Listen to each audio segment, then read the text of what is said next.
Hello, it's been a while, and there was a reason for that. I was working on another portrait assignment in earnest and even finished the painting last week.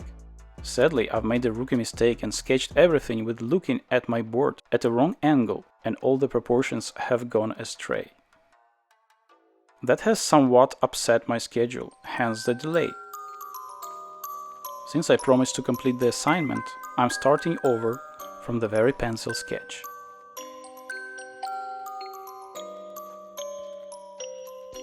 The reference photo I used is square, so I've blocked out a rough square to compose the figure. I'm trying to use the rule of thirds to put the visual focus slightly to the right.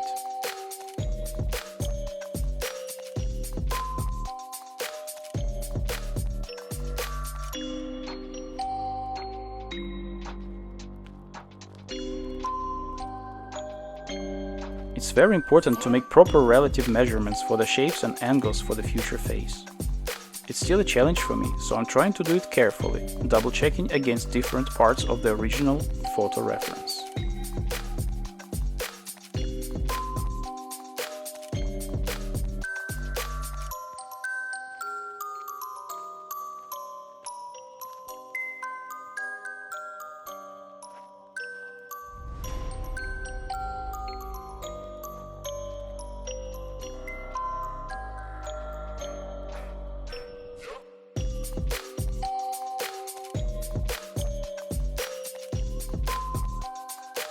I have just figured out that the top of the head is too high.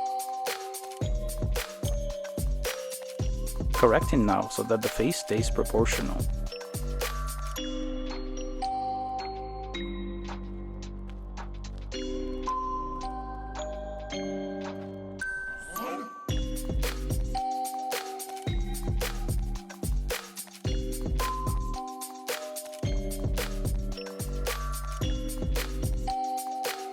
With every stroke, I'm closer to the sketch sufficient to start the painting.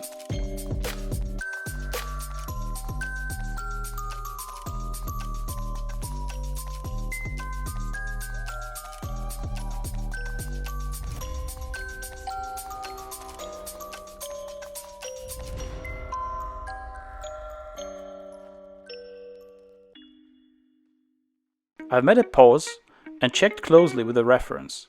Now correcting small details.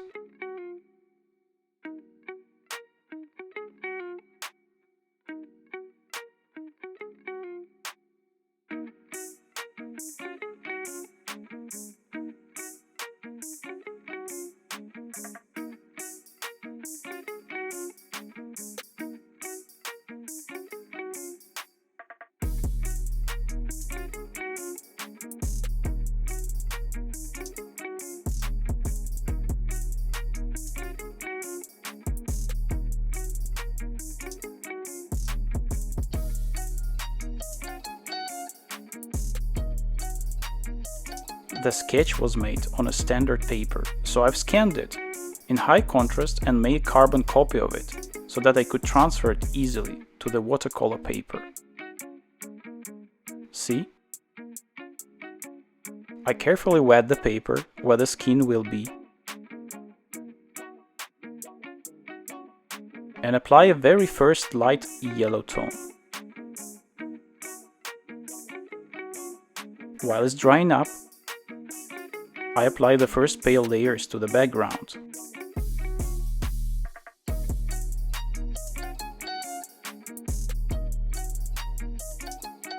The hair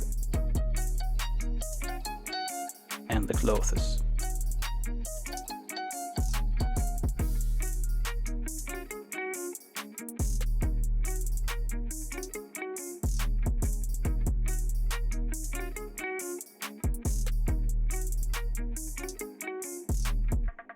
Working with skin must be done layer by layer, each time letting the underlying paint to get completely dry. Otherwise, the backgrounds and other disasters that ruin the smoothness of the skin will be hard to avoid.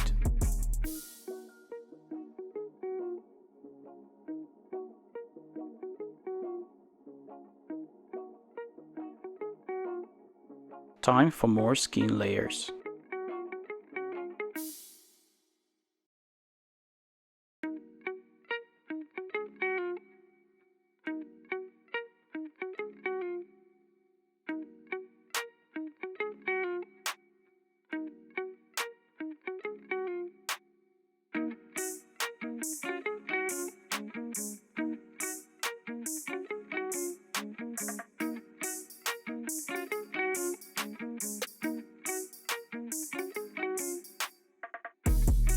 However ugly and unnatural the skin may look now, we need to be patient and just try to gradually get the skin tones as close as possible to the original, no matter that the face seems to get darker and darker.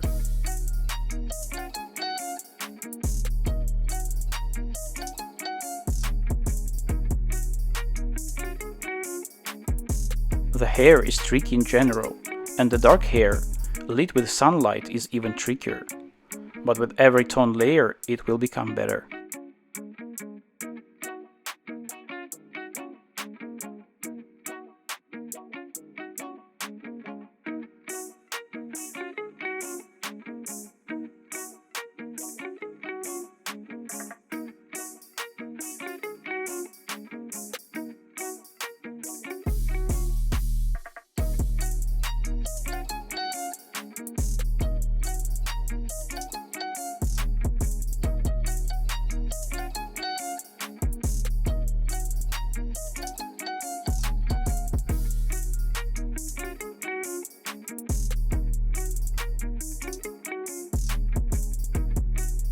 The dark coat seems to be trivial enough to paint, but it will require many layers of lamp black and indigo before it gets sufficiently dark.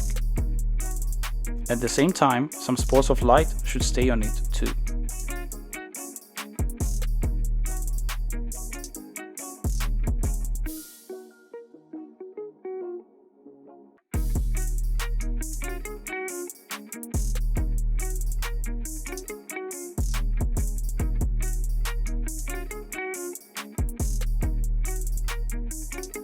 By darkening the coat, I broke tone balance and need to apply another layer of the face and the hair.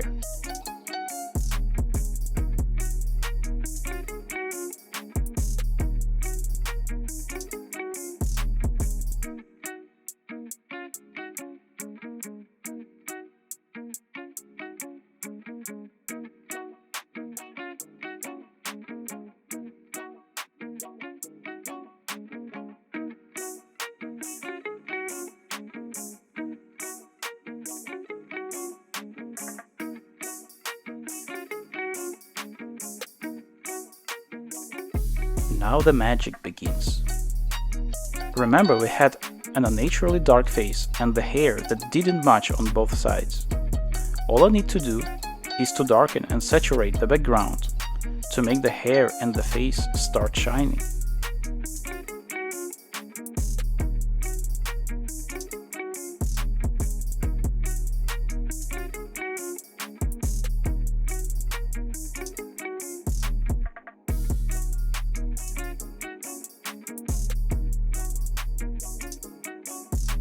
As it visually lightened, the brows, the eyes and the lips need to be saturated as well.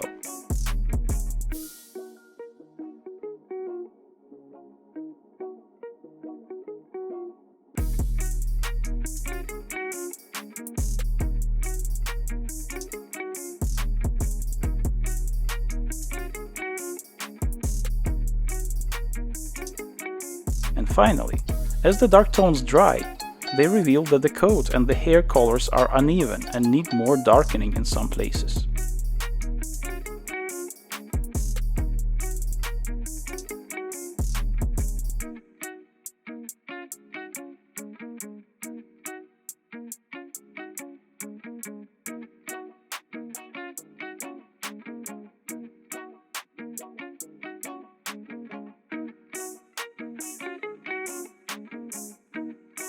The painting is nearly done.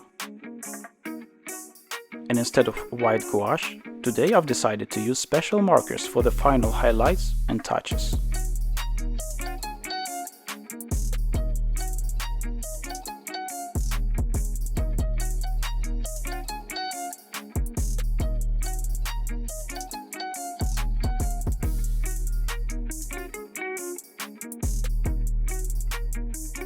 Yes, they work nicely. Let's take a look at what we've done.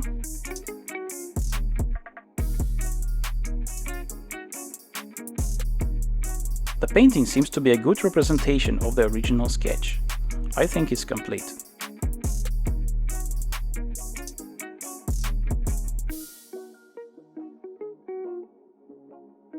I hope you liked the process and found it useful. Hit the like and subscribe button if you did.